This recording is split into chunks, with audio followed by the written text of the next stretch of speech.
For week 8, we're going to be talking about mobile internet. My name is Katie Maynard. I'm Joba. And I'm Charles Walker. The mobile internet can be defined as a bundle of new services for mobile devices.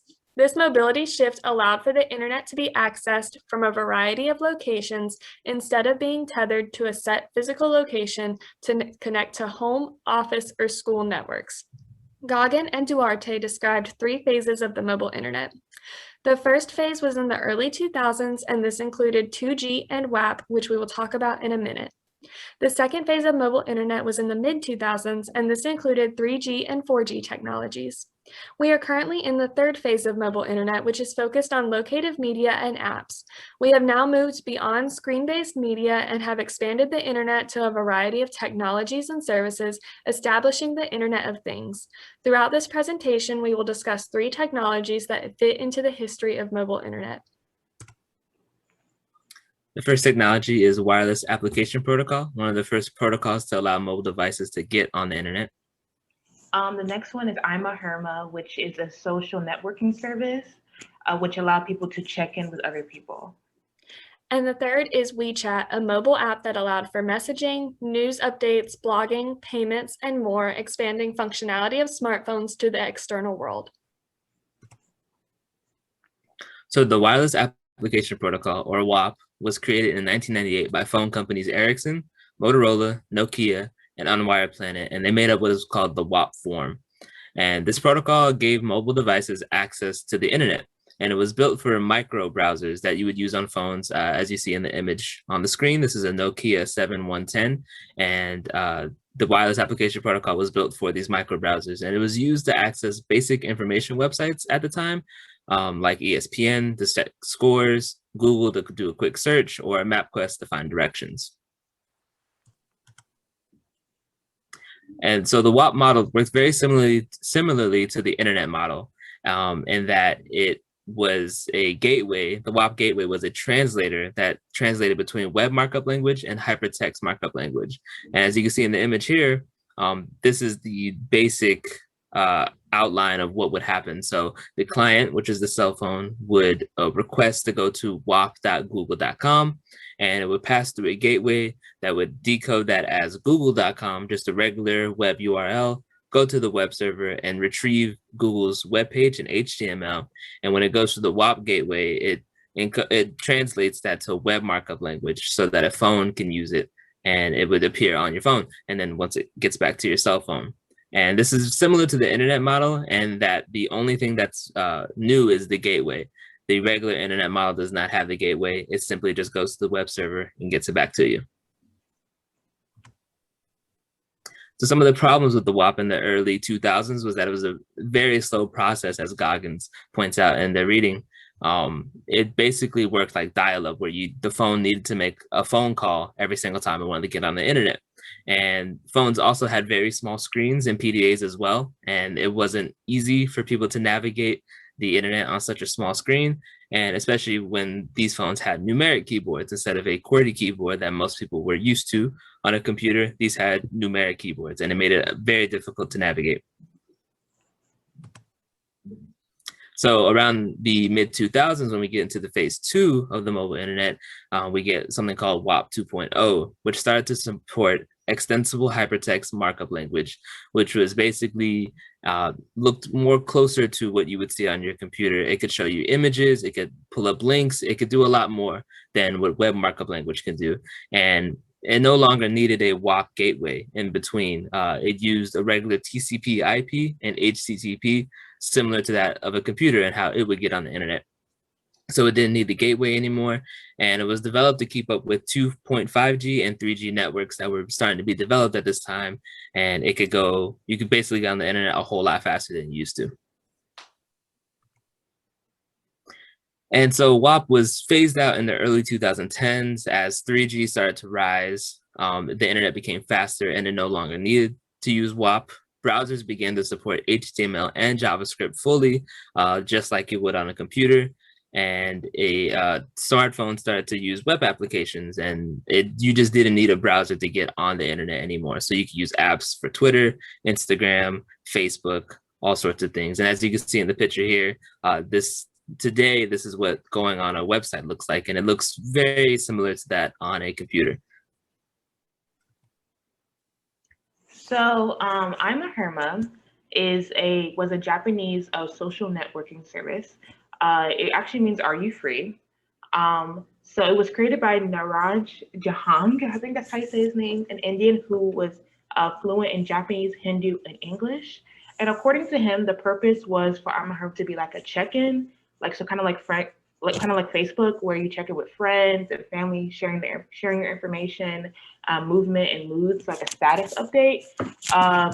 So he kind of got this idea from his own experience, like him looking for friends, like they were in Tokyo and he like couldn't find where they are. So he was like, okay, let me create like an app that can help me locate them. It gained attraction to about 5,000 to 500,000, sorry, to 800,000 users regularly. Was later patented by Facebook, as we can obviously see like the connection to Facebook. It actually has been a wireless technology and a relationship driven country for Japan, just because ImaHima was created to put their networks on the top. So it actually got funded by Japan to help them like increase their marketing service. As you know, Japanese is like a really like high tech country. So like I said before, it's a social networking service. So it kind of like expanded the way we look at the internet, how we see what the internet can do, the ability of the internet. So the mobile phone has transferred communication across many countries and its role in advancing internet connectivity. Obviously, like the development of data sharing, your ability to share your information with people that you know, with strangers, and all forms of technology essentially back to the internet. Like again, the internet is very expensive, as we've been learning about. So the mobile phone can do located media and monitor sensors. So again, the mobile internet, Goggin in the reading discussed the goal of Facebook as being a mobile experience. And like I said before, like Jahang, like the creator, I'm Herba, sorry, wanted our phones to be put to good use. So if we're able to locate somebody on our phone, like Google Maps, like we're able to do that. So he wanted us to extend the way we use our phone. So like taking a selfie, posting a status update, or saying what's on your mind and sharing it with everybody has taken off for a lot of people. Obviously, you see that with Twitter and Instagram. So at the end of the reading, it said the internet rights, not just accessibility, but freedom of expression. And that's exactly what people want to share. So again, the mobile media evolution, in the reading, he actually did like a research to comparing the American way of using the internet to like German students. And they found out that essentially the internet is used the exact same way. So understanding the entirety of the mobile internet usage, MPA, which was their model, constantly evolving media. So obviously I'm Herman of Facebook. So people essentially, the mobile phone was used more because like it allowed people to check in, like I said, whereas like laptop, you're just like scrolling forever, like you're like we're always using our phones or using our laptops for school, but mobile phone, you check in like for your social network, check in for the web, you check in for the weather. So it's like that's why it increases more accessibility. So that's what happened. He realized that everybody uses their phone for purpose, convenience, and ease. It was very easy to use your phone. So WeChat is an app that was developed by Tencent Holdings Limited and was initially released in 2011. It is the most popular messaging app in China, and as of Q1 of 2018, WeChat had over 1 billion monthly users. However, while this app is known for messaging, there is additional functionality as well.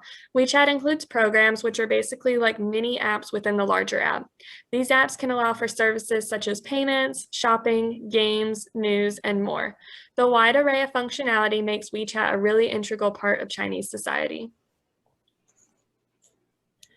So while it was created in 2011, it became the world's largest standalone app in 2018. Many mobile internet users in China do not have access to a lot of Western social media apps, at least not legally. Facebook, Twitter, and even Google have been blocked by a firewall and cannot be accessed legally like they can here. WeChat was created to allow for a similar social media environment for Chinese citizens. It allows for messaging, payments, games, news, blogging, and more. But it also follows local regulations with censorship by the Chinese government. WeChat is extremely popular in China and has also even expanded to some Southeast Asian countries and South Africa as well. WeChat is heavily used not only by Chinese citizens, but by corporations and businesses as well. They can create their own programs within the app, and they can send promotions to users that subscribe to their business. This functionality and connections on WeChat relate to the idea of the Internet of Things. WeChat epitomizes the third phase of the mobile internet, locative media and apps. It's an app with incredible functionality with other applications within it, allowing users to experience a variety of services from messaging to news to payments. The app is used regularly by Chinese citizens in daily life and users in surrounding countries as well. It allows for users to connect with one another, corporations, and even the government, and allows for easy transmission of information, news, and data. WeChat and the services offered within the app would not be possible without smartphones. The idea of untethered internet, as discussed by Goggin and Duarte, allows for moving beyond screen-based media and appliances and allowing for truly mobile wireless connections. Untethered connections allow for increased connectivity and mobility from the wireless connection being embedded into the environment around you. WeChat exemplifies this with the connections to the physical world through the integration of payments through the app, using QR codes to share contact details, and more. And this fits into the idea of the Internet of Things. The Internet of Things was conceptualized by Kevin Ashton in 2009 in regard to RFID and sensor technology being incorporated into the environment to blend the physical and digital worlds. The Internet is present everywhere within our environment in this Internet of Things, and human-computer interaction is normalized and seamlessly done. Sensors, tracking, and networking contribute to the Internet of Things, and WeChat perpetuates this idea by creating an expansive network of technologies that are integrated with the physical environment. In a BBC News article by Stephen McDonald discussing WeChat, he says, "When you meet someone in a work context, they don't give you a name card anymore, they share their WeChat. If you play for a football team, training details are on WeChat. Children's school arrangements, WeChat. Tinder-style dates, WeChat. Movie tickets, WeChat. News stream, WeChat. Restaurant locations, WeChat. Paying for absolutely everything from a bowl of noodles to clothes to a dining room table, WeChat." WeChat is used for so many aspects of daily life, and McDonald notes that people would not even be able to speak to friends and family without it. This is related to the mobile internet as defined by Goggins and Duarte, as they discuss the importance of smartphones in everyday life and how they function to create connections for users while also sharing geographical information and tracking users. WeChat is a critical part of Chinese society for the connections it creates. However, with data tracking made possible by this technology in the Internet of Things, there are disadvantages to this as well. With the Internet of Things comes integration of digital and physical worlds, which can be advantageous for users but can also create problems. Goggin and Duarte wrote about the idea of mobile internet as a sharing economy, as mobile technologies and wireless internet connections have allowed for more and more users to share information, messages, and data with one another. WeChat is especially known for data sharing, as the Chinese government uses the app to track citizens and monitor their data. As the app has many different programs within it, ranging from news, payments, and more, users spend a lot of time on this app and therefore share a lot of data. This data is monitored by the Chinese government, and they can practice surveillance easily on users of the app. The government can also censor users from the app if they talk about sensitive issues or share something that's controversial. And this can be a problem because of how widely used the app is. It can be detrimental to social life if you're blocked out of it. In WeChat and civil society in China, two notes that civil life has developed in the country since the 1980s due to economic liberalization and the penetration and increasing significance of the internet. The penetration of the internet is shown through WeChat, and users use it frequently in daily life for messages, updates from friends, payments, and more. It's become a lifestyle in China more than an app, and therefore it has impacts on civil society. WeChat exists as its own public sphere, allowing various interests to coexist and be discussed. It also allows for the creation of small groups, which is actually how people kind of work around some of the censorship issues. These small groups can range anywhere from 3 people to 500, and these groups are more private, so people in them can discuss topics that actually appeal to them without worrying about censorship. While there's censorship on WeChat for information on collective action, pornography, government policies, corruption, and more, this censorship is only applied to public accounts. And even with public accounts, people sometimes find workarounds with them, such as asking people to send them private messages to get more information. However, the small group function also allows for conversation about sensitive topics, such as protesting. These smaller groups work together to create links and connections between users and allow these users to bond over common interests and ideas. WeChat, although still falling victim to some censorship, it also represents the freedom that comes with social media and the lack of complete control by one entity on the internet.